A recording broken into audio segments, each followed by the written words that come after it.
আপুনি কেতিয়াবা ভাবিছেন আপোনাৰ জীৱনত যিখিনি আছে সেইখিনিৰ বাবে আন কোনোবা এজন মানুহে হয়তো প্ৰতিদিনে প্ৰাৰ্থনা কৰি আছে। আমাৰ যিখিনি আছে সেইখিনিক লৈ আমি কিয় সন্তুষ্ট নহয়? আমাৰ যিখিনি নাই, আমি যিখিনি পোৱা নাই সেইখিনিক লৈ আমি প্ৰতিদিনে কিয় দুখ প্ৰকাশ কৰোঁ? কিন্তু অলপ ৰৈ এবাৰ ভাবি চাবচোন, নথকাখিনিক লৈ দুখ কৰি আমি আচলতে কি লাভ পাইছো?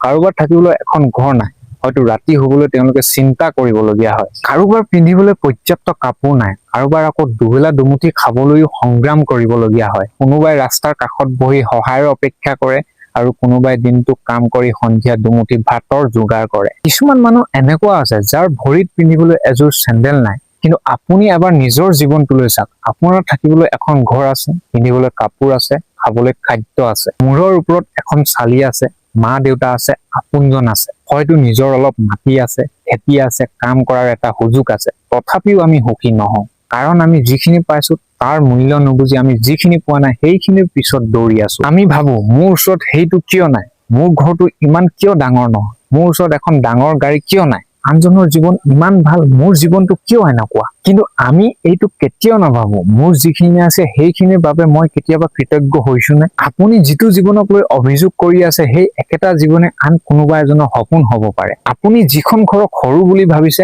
কাৰোবাৰ বাবে হয়তো সেইখনে এখন সপোনৰ ঘৰ। আপুনি যিখন ভাতৰ থালিক সাধাৰণ বুলি ভাবিছে কাৰোবাৰ বাবে সেইখনে দিনটোৰ আটাইতকৈ ডাঙৰ আশা। আপুনি যি মা দেউতাৰ উপস্থিতি সাধাৰণ বুলি লৈছে কাৰোবাৰ বাবে হয়তো সেই উপস্থিতি এতিয়া কেৱল এটা স্মৃতি।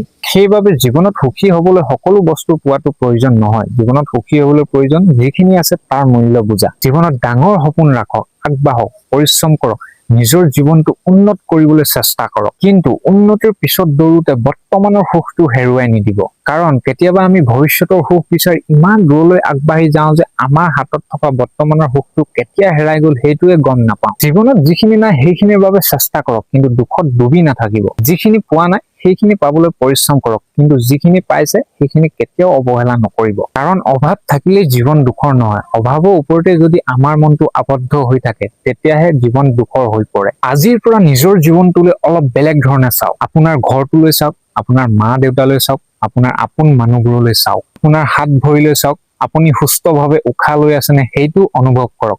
তাৰ পাছত নিজকে এটা প্ৰশ্ন কৰক, মোৰ জীৱনত সঁচাকৈয়ে একোৱে নাই নে? নে মই থকা বস্তুবিলাকৰ মূল্য বুজিবলৈ পাহৰি গৈছো? মনত ৰাখিব, জীৱনত সুখী হবলৈ সকলো বস্তু পোৱাটো প্ৰয়োজন নহয়। কেতিয়াবা সুখী হবলৈ যিখিনি আছে সেইখিনিৰ মূল্য বুজিলেই যথেষ্ট। নথকাখিনিৰ বাবে চেষ্টা কৰক, কিন্তু থকাখিনিৰ বাবে কৃতজ্ঞ হওক। কাৰণ আপুনি যিটোক সাধাৰণ বুলি ভাবিছে সেইটোৰ বাবে কালিলৈ হয়তো কোনোবাই অপেক্ষা কৰি আছে। সেইবাবে জীৱনটোত অভিযোগেৰে নহয় কৃতজ্ঞতাৰে জীয়াই থাকক।